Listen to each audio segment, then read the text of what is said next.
Hi, everyone. So today I have something kind of heavy to talk to you about today.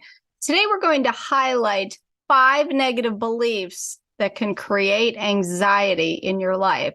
So you might want to take a moment to pause the video if you need to grab a pen or a piece of paper to write these down. But I want to start by saying, don't feel discouraged if you find out, wow, I have all 5 of these beliefs, because I'm also going to teach you in the course of the videos on this channel how to transform those very beliefs. And bringing awareness to the fact that you have these beliefs is what is going to help bring you to victory and freedom from anxiety.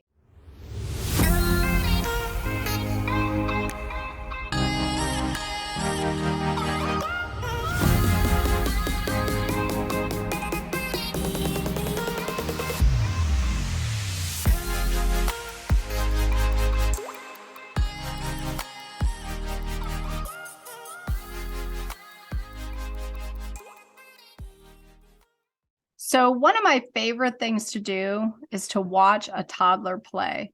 So have you ever noticed that babies are just overall pretty happy as long as their needs are being met?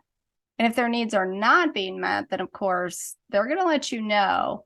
But if they've had enough sleep and they're fed and kept dry and clean, they just enjoy life. Babies live entirely in the present moment. They live in this state of wonder and curiosity. So I want you to think about the last time you watched a baby or toddler explore a new item. So they touch it with their hands, they turn it over in every direction, they look at all the details, just taking it in. They're even using their fingers to explore every detail. And then what do they inevitably do? Well, they even taste it. They seem like they taste everything. So they live entirely in the present moment. They live in this state of peace and bliss because babies don't have minds that are constantly taken up by regrets of the past or fear of the future. Now, of course, when their minds developed, they begin to think more concrete thoughts. And sometimes they think happy thoughts and sometimes unhappy thoughts. And the proportion of happy thoughts to unhappy thoughts will have a lot to do with that child's upbringing.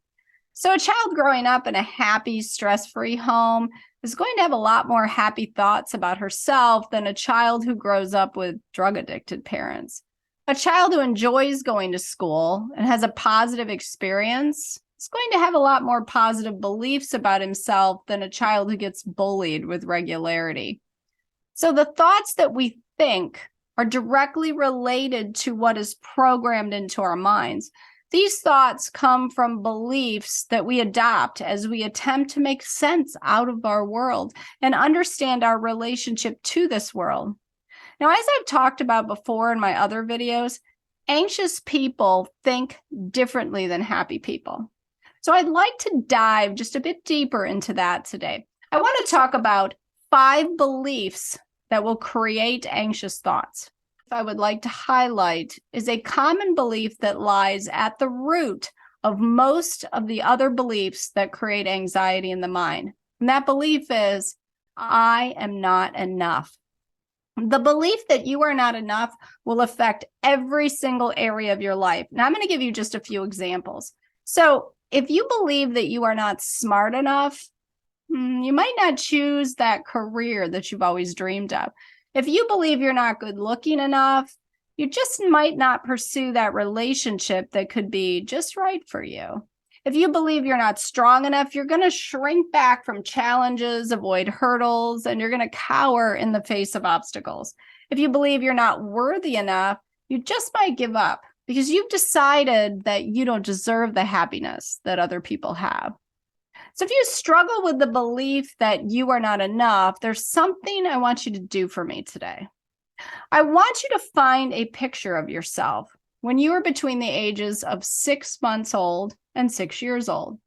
Now, I want you to take that picture and hold it in your hands, and I want you to look at it. I mean, really look at it. Now, if you don't have a picture, then I just want you to close your eyes right now with me and visualize yourself as that small child right now. And as you look at that picture of yourself, or you picture that tiny child in your mind, I want you to see yourself as that sweet and innocent child. And now that you have that picture or that visualization in your mind, I want to ask you a question.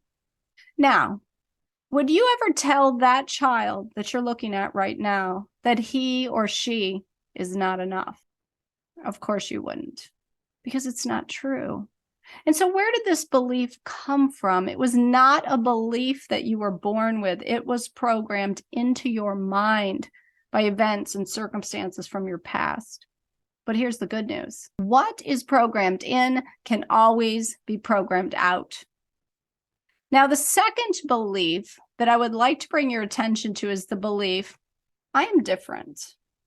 I don't fit in because something is wrong with me.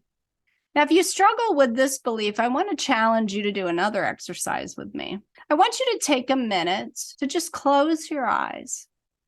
And I want you to picture in your mind an empty flower bed. And this flower bed is yours.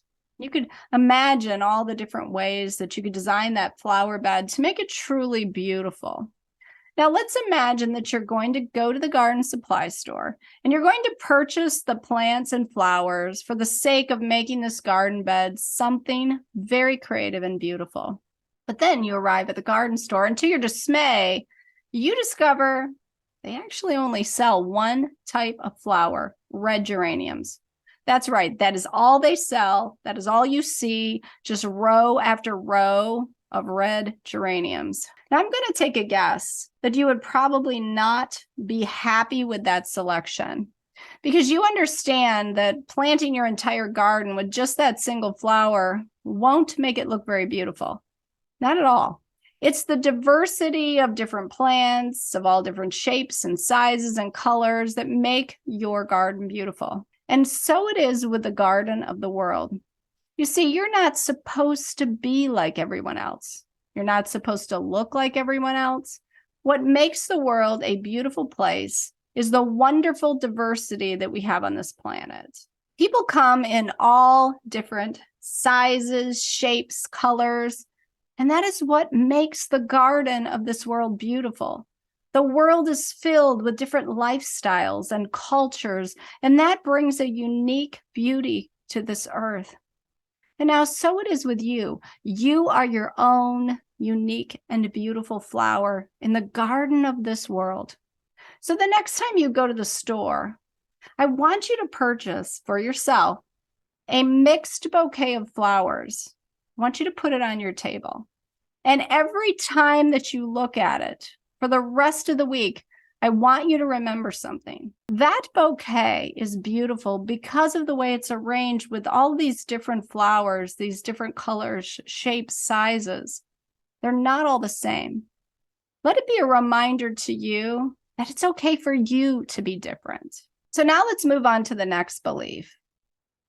What I want and need, it's just not available to me. Other people can have those things, but I can't. Now, this belief is often behind the procrastination and lack of motivation that a lot of people struggle with, because let's face it, if you really believe that you can't be successful like other people, why even try? If you really believe that you suck at relationships and you can't have a loving partner, how successful are your relationships likely to be? So maybe your family has always been poor, and so you think that means that you'll always be poor.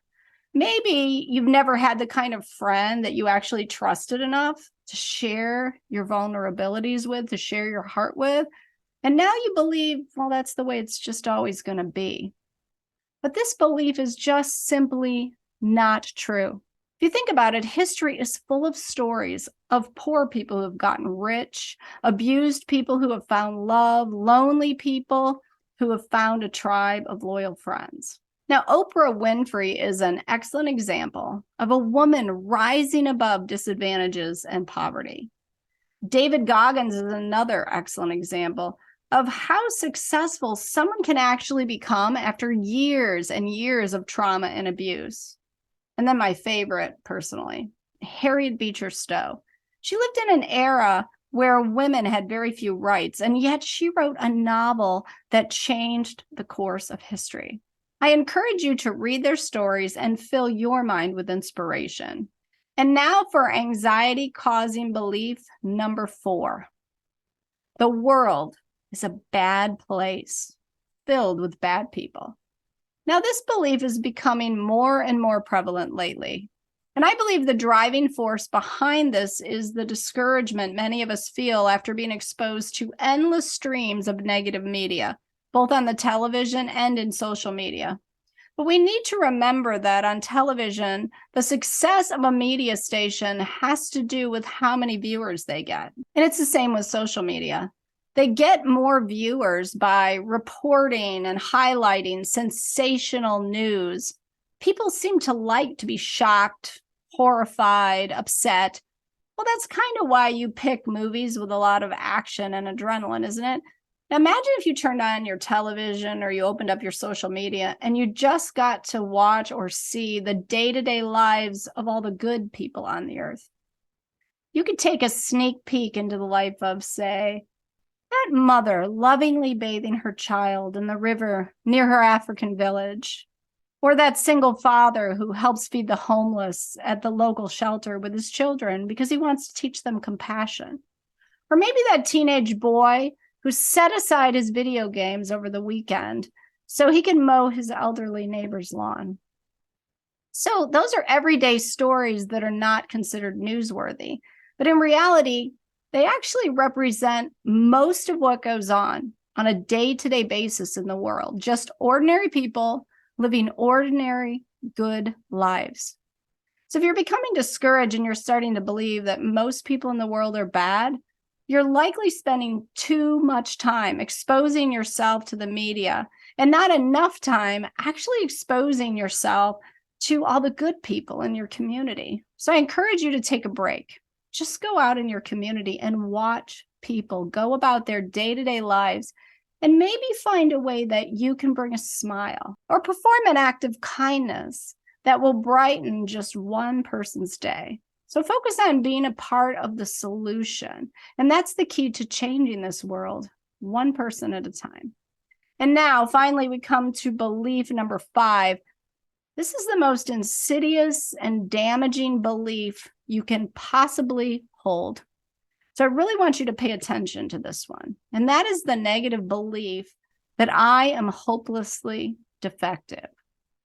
There are many different reasons that people come to the conclusion that they are hopelessly defective. So there are many different reasons that people come to the conclusion that they are hopelessly defective.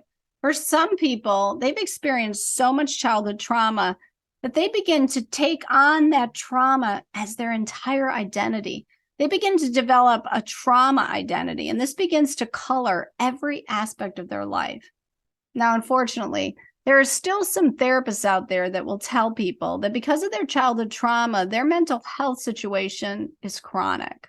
That is what I was told, that I would always struggle with anxiety and depression because before my father got custody of me and while I was still with my alcoholic mother, I experienced a lot of really early developmental trauma. Unfortunately, it's very profitable for mental health practitioners to convince you that you will need to come in for therapy for the rest of your life. Now, don't get me wrong.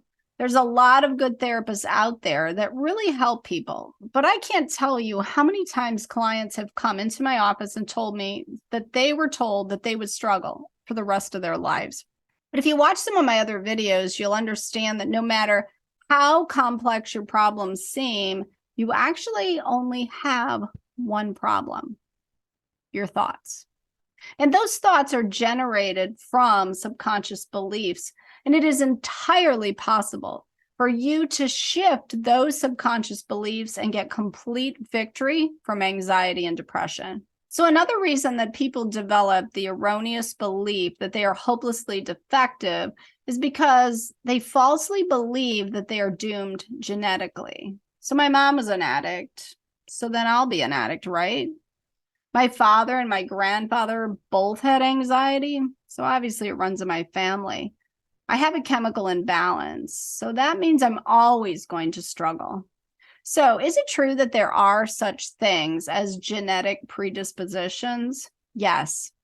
But just because you have a genetic predisposition to develop a disorder or a disease does not mean you are doomed, nor does it mean you cannot recover. So, most disorders, both physical and psychological, are multifactorial. That means that there are both environmental and genetic components. So, yes, if your parents had an anxiety disorder, it does mean you are more likely to develop one. It doesn't mean you have to develop one or that you can't recover if you are already struggling with anxiety. So, if you struggle with anxiety, you already noticed that you think differently than people that don't have anxiety. Your thoughts might be more negative. You may have developed mental habits of ruminating on things that are disturbing. Now, scientific research has shown that we can become more mindful. We can actually change our thoughts and beliefs. And then as a result, your life, your feelings, your behavior can all change. And of course, the best way to change your beliefs in a way that will lead to different patterns of thoughts and behavior is to transform your mind on a subconscious level. And if you would like to watch more videos on how to transform your mind, please subscribe to my channel where I'll be posting new videos each week. And don't forget to share this video with a friend who might need some hope today. So click the link below in the description if you'd like to learn more about how you can transform on a subconscious level. And I hope to hear from you soon.